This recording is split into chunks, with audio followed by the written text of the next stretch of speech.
Hey guys, it's Megan and welcome back to my YouTube channel. In today's video, I'm showing you my step-by-step process on how I detangle my natural curly hair. I have a lot of hair and a sensitive scalp. I've cried almost every time my mother did my hair when I was a little girl. Now that I'm older and had to learn how to do my own hair, I found a detangling process that works. It's gentle, makes it easier for you to style, creates less damage, and it keeps more hair on your head than in your comb. So if you want to see how I do it, keep watching. The tools I'll be using today include a wide tooth comb, hair clips, and a water spray bottle as optional.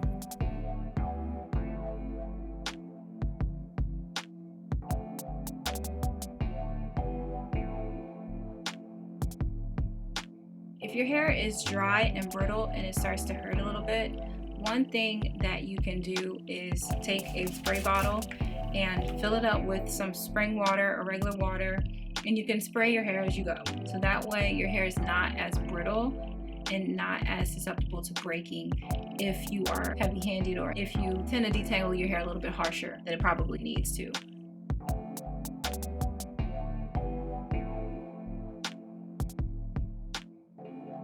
Also, what's really important is that you start from the bottom when you are detangling your hair.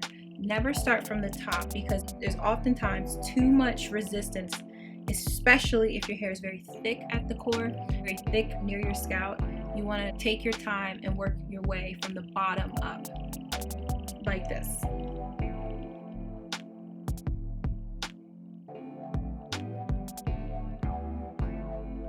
It also really helps to go piece by piece.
So this is how I detangle my hair. As you've probably noticed, the process can take long depending on your length and condition of your hair. So be sure to give yourself plenty of time. Don't rush, be gentle, and remember to work from the bottom up. It takes practice, so the more you apply these techniques, the faster you'll get and the better you'll get at it. I hope this video was helpful. If you thought this was useful, leave a comment, like, and subscribe below. See you next time.